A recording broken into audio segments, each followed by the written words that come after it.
Good evening, everyone. This is Edward Franklin III here, aka F3.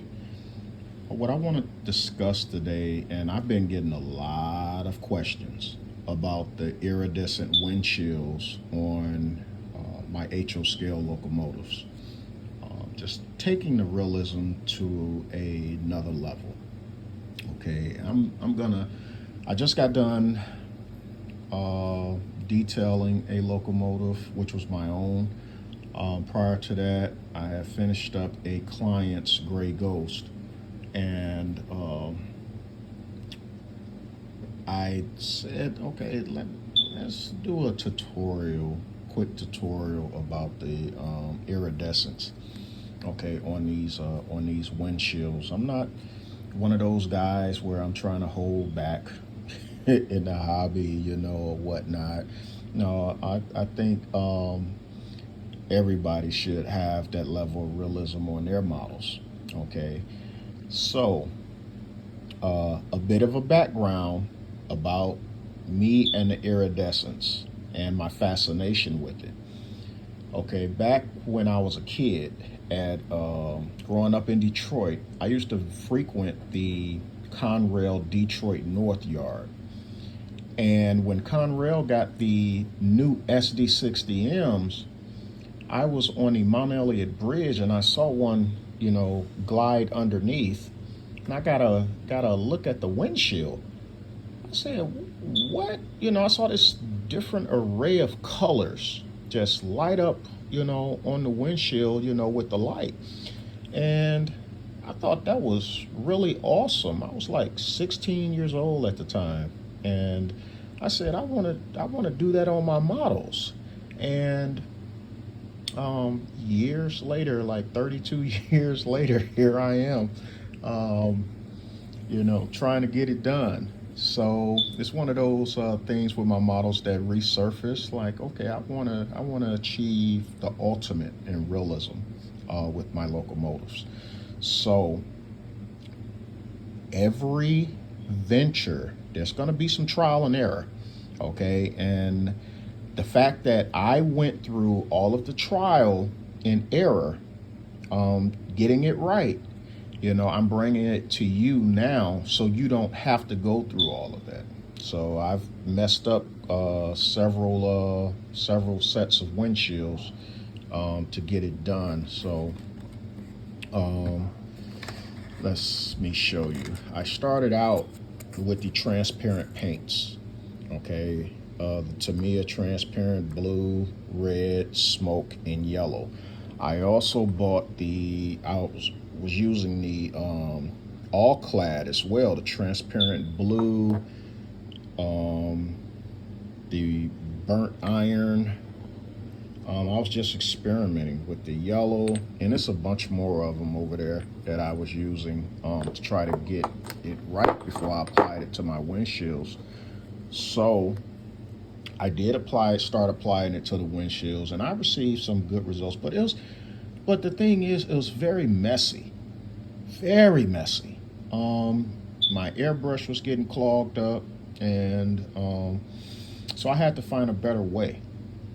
So I had to literally take my airbrushes apart, completely break them down to get all of that nastiness out of my airbrushes.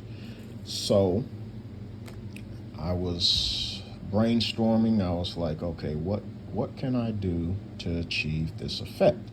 Okay, and this is the effect that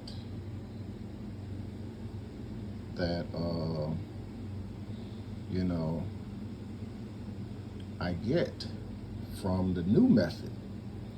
So that I came up with. So you see that? You see the array of colors? Okay. This locomotive right here in particular is in progress to be the 4599. She's going to be all decked out, weathered, and all that kind of good stuff, like all my other models. She's mine. She's not for a client. I have like 14 of these scale trains grays, AC44s that I'm doing. I've completed 6 already. So the 7244 and the 1071, and then I have a bunch of locomotives right here. I got to do the PTC antennas, like I did this one. This is an Athearn PTC. I had to completely rework it, and that's a story for another day, because I don't believe in having to do that amount of work when the price of models, the way the price of these locomotives are now. So getting back to the iridescence, like I said, all of that's for another day. All right, this is what you do. Here's the magic. Clear holographic film. Okay, this is your iridescence material for your windshields.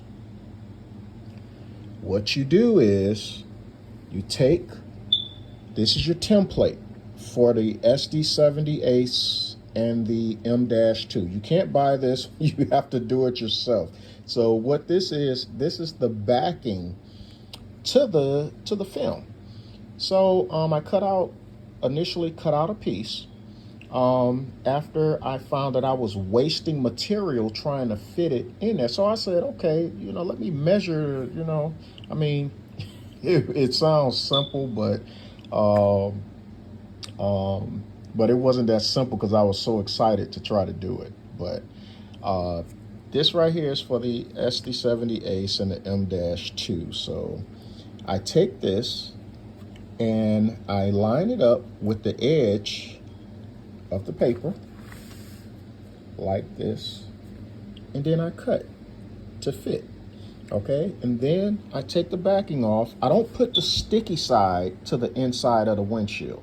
Okay, I put the non-sticky side to the inside of the windshield. Okay, so when you break your locomotive down, take your cab off, like I did with the scale trains model. You have to completely take the cab off to get in there. Yeah, just take the non-sticky side and fit it up against the windshield glass. Then take just a tiny bit of glue and glue each corner. That's all you have to do. And do not do a whole strip to go all the way across. Okay? Do a piece, one piece per windshield. Because if you do it, it's not going to fit perfectly up against the windshield. If you do one long strip, and it's gonna severely alter the effect that you're looking for. So yeah, and doing so, going the extra mile will set your locomotives apart. Okay, I do the smoke tint the same way for the side windows. Any locomotive that requires smoke tint, I cut a piece out using the template, and I glue the four corners on each side. So it has it. See, just glue it in there. Just the corners. That's all you need, and it'll give the illusion that you have smoked tinted windows and got iridescence. So now I can't teach you how to weather your locomotives. That's up to you, the level of weathering that you want for your locomotives. But I was just giving a tutorial. This is my very first tutorial. I've never done a tutorial before. I've never done a video. So this is the first time, because I've been getting a lot of questions about it, and so here it is. So I look forward to the next video, and happy modeling.